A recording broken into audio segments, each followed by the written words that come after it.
Olá, turminha, tudo bem com vocês? Vamos hoje começar a conversar sobre ciências, da página 100 até a 103. Vamos lá? O roteiro dessa semana ele está pequeno de ciências, mas é um assunto muito importante.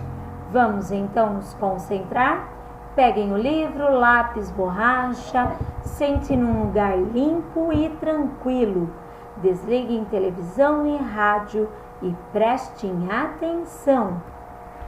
A maioria dos materiais que existem na natureza aparece sob a forma de mistura de substâncias, ou seja, os materiais são formados por mais de um tipo de substância. Os componentes das misturas podem ser líquidos, gasosos ou sólidos. Vemos sempre que temos o ar, que vem do gás oxigênio, gás carbônico, gás nitrogênio, vapor de água, entre outros gases. A água do mar, que ela é água, oxigênio, cloreto de sódio e outros minerais.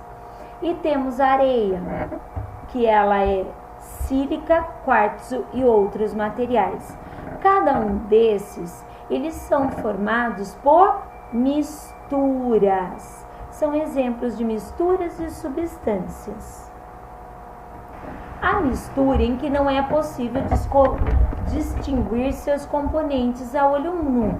Essas misturas têm o mesmo aspecto em toda a sua extensão.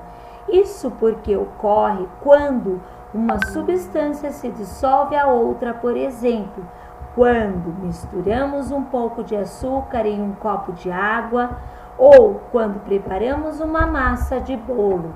É uma mistura, mas é uma mistura que depois de bem misturada não distinguimos, né? Dê dois exemplos de matérias que são misturas de substâncias e que você utiliza no dia a dia.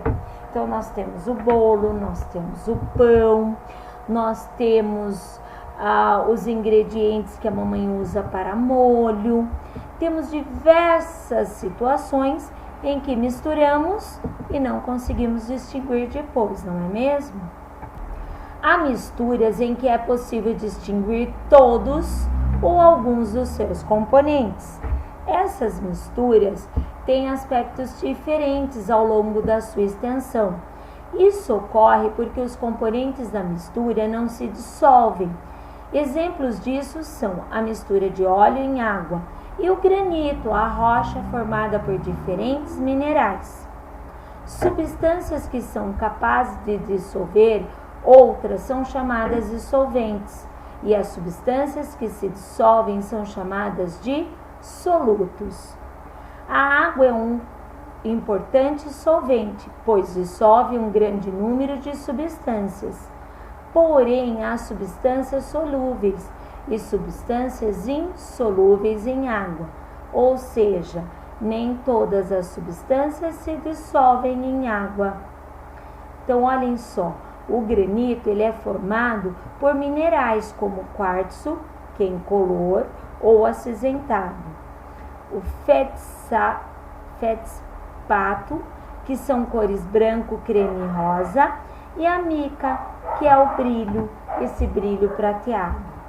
A água não dissolve o óleo, portanto, o óleo é insolúvel em água.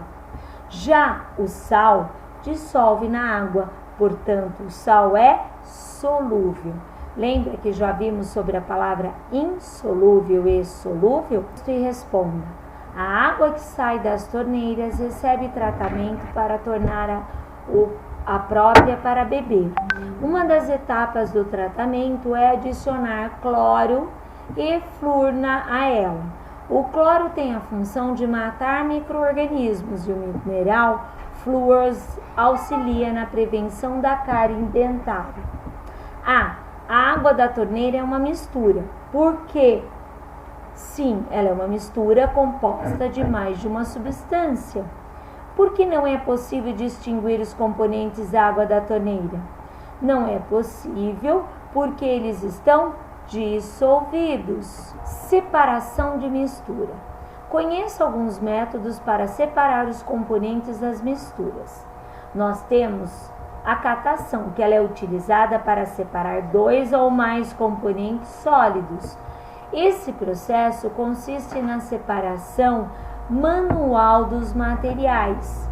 Pelo processo de catação, é possível retirar pedrinhas ou grãos estragados em meio a sementes de feijão, por exemplo.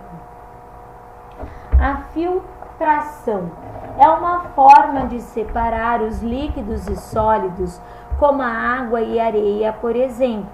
Para fazer a filtração, é necessário utilizar materiais que apresentem minúsculos orifícios, para que a parte líquida passe por eles e a parte sólida fique retida.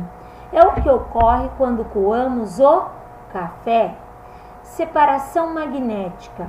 Ela é usada para separar misturas entre sólidos quando um dos componentes é um metal. O método é baseado na força de atração de um ímã sobre materiais metálicos. O ímã é preso ao guindaste que separa alguns dos materiais metálicos do restante dos resíduos. Imagine uma mistura de água, areia e folhas. Que método você usaria para separar as impurezas da água? Pensando naqueles 3, a catação, a filtração e a separação magnética, utilizaríamos a filtração, pois esse método separa a areia e as folhas, que são insolúveis em água. Pela evaporação, um outro método, separa-se o sal dissolvido na água. Isso é possível porque, durante o processo de aquecimento, o sal não evapora com água. Nas salinas, a água do mar evapora e o sal é agrupado em montes. Outra forma de separação de misturas é a decantação. Consiste na separação de materiais sólidos presentes em um líquido.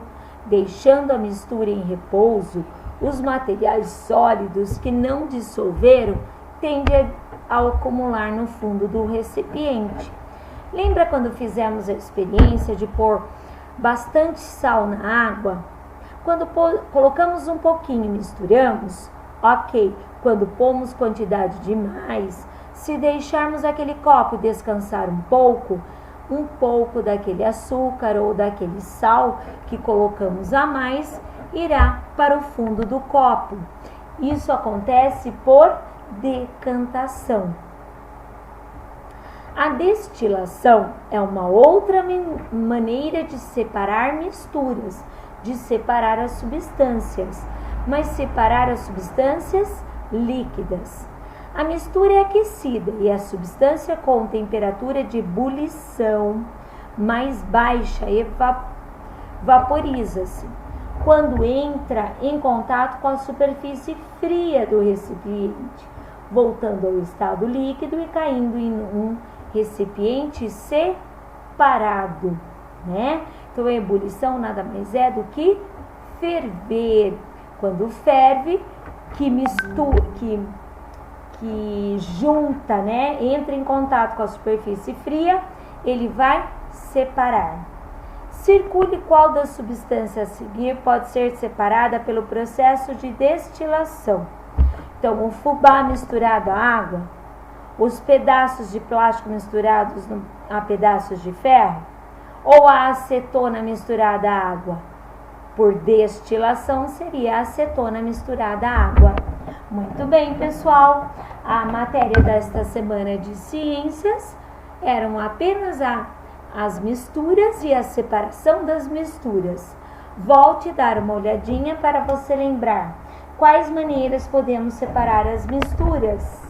Vamos lá? Nós temos a catação, filtração, separação magnética, evaporação, decantação e a destilação. Nós temos 6 tipos de separação de misturas. Até mais, pessoal. Beijos, bom trabalho, muito capricho e atenção.